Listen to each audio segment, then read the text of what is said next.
سوال بچوں بڑا بھلا سا لگ رہا ہے، یہ سوال بڑا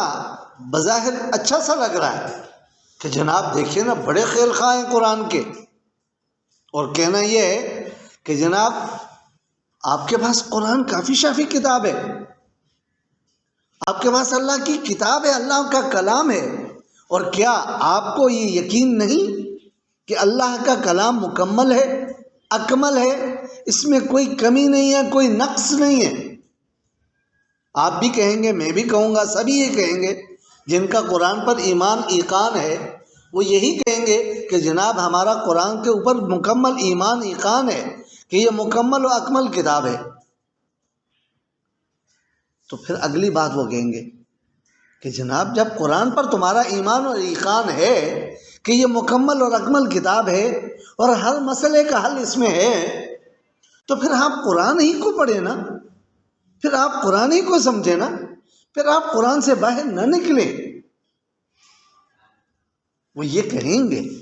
جب وہ یہ کہیں گے بھائی، تو آپ خود سمجھیں کہ نتیجہ کہاں جائے گا۔ یہاں بھی ایک وہی بات ہے، یہاں بھی ایک یہی مقصد ہے کہ وہ حقیقت میں قرآن سے بھی دور کر رہے ہیں، حدیث سے دور کر کے۔ کیوں؟ اس لیے کہ دیکھیے، قرآن کریم کو سمجھنے کے لیے اس شخصیت کی ضرورت ہے جس پر قرآن اترا ہے، جس پر یہ قرآن نازل ہوا ہے۔ قرآن کو سمجھنے کے لیے، اس کے لیے اس ذات کا سہارا ہمیں ضروری ہے کہ جنہوں نے اس قرآن کی آیات،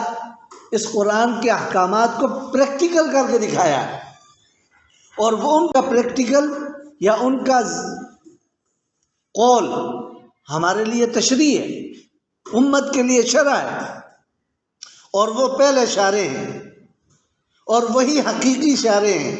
کہ اللہ نے ان کے قلب پہ قرآن اتارا، ان کی زبان سے جاری فرمایا، اور انہوں نے پھر قرآن کی کسی آیت، کسی جملے، قرآن کی کسی صورت اور کسی رکوع یا کسی مقام کو جن الفاظ سے اس کو شرح دی، جن الفاظ سے ان کی وضاحت کی، جس انداز سے اس کی وضاحت کی، جس طرح سے پریکٹیکل کیا، وہی سب سے بیسٹ ہے۔ اسی لیے ہم یہ کہتے ہیں اور ان کو سامنے رکھتے ہیں کہ جناب آئیے، آپ ہمارے ساتھ بیٹھیے، آپ ہمیں بتائیے کہ آپ یہ بات کیسے کہہ سکتے ہیں۔ قرآن کے اندر ایسی جگہ موجود ہیں کہ جن کو بغیر شارح کے، اور وہ شارح سب سے پہلے خود رسول اللہ صلی اللہ علیہ وسلم ہیں، کہ ان کے ارشادات کے، ان کے اقوال کے یا ان کے افعال کے، ان کے اعمال کے بغیر سمجھنا محال ہے۔ اور ہم اس کے لیے ان کے سامنے قرآن کی وہ آیات جن میں نماز کا ذکر ہے، جو 700 جگہوں پر مشتمل ہے، 700 مقامات پر قرآن میں نماز کا ذکر، تذکرہ موجود ہے، ہم ان سے کہتے ہیں آئیے ذرا ہمیں قرآن سے پوری نماز نکال کے دکھائیے، نماز کی شیپ دکھائیے، نماز کے مکمل اوقات دکھائیے، نماز کی ترتیب دکھائیے، بہت ساری چیزیں بتائیے۔ تو وہ کیا ہوتے ہیں؟ وہاں مسکت ہو جاتے ہیں، وہاں خاموش ہوتے ہیں۔ کیوں؟ اس لیے کہ یہ ساری چیزیں تو رسول اللہ صلی اللہ علیہ وسلم کے اقوال سے، افعال سے، اعمال سے، احوال سے ملی ہیں، اور ان ساری چیزوں کو ایک حدیث نے کلیئر کیا۔ یعنی قرآن کی ان 700 آیات جن میں نماز کی وضاحت، نماز کی فضیلت، نماز کی فرضیت، نماز کی اہمیت، نماز کے اوقات، نماز کے بارے میں رکوع کا ذکر، سجود کا ذکر، اللہ سے رجوع کا ذکر، یہ سب کچھ ہے۔ لیکن آقا دو عالم صلی اللہ علیہ وسلم کا ایک ارشاد پوری نماز کو واضح کر رہا ہے، اور پوری نماز کی طرف بندے کو بلا رہا ہے، امتی کو بلا رہا ہے، اور وہ ایک ارشاد آقا دو عالم صلی اللہ علیہ وسلم کا کون سا ہے؟ آپ صلی اللہ علیہ وسلم نے فرمایا صلو کما رأیتمونی اصلی۔ آپ صلی اللہ علیہ وسلم کا یہ قولی ارشاد ہے۔ یعنی یہ قولی حدیث ہے۔ اس قولی حدیث کے ذریعے میرے اور آپ کے حبیب حضرت محمد مصطفیٰ صلی اللہ علیہ وآلہ وسلم نے کیا بتایا، کیا فرمایا؟ ایک پورے باب کی طرف، اور وہ باب ہے نماز،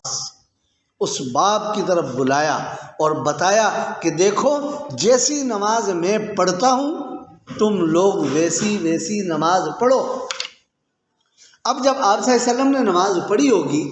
اور حضرات صحابہ نے آپ کے ساتھ آپ کی معیت میں، آپ کی امامت میں فجر بھی پڑھی ہوگی، ظہر بھی پڑھی ہوگی، عصر بھی پڑھی ہوگی، مغرب بھی پڑھی ہوگی، عشاء بھی پڑھی ہوگی، اور دیگر نمازیں بھی پڑھی ہوں گی، مختلف اوقات کی مختلف نمازیں، جیسے صلاۃ الخوف ہے، صلاۃ الکسوف ہے، صلاۃ الخسوف ہے، اور دیگر نمازیں جن میں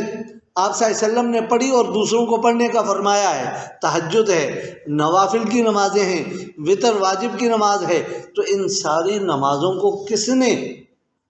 آپ کے اس ایک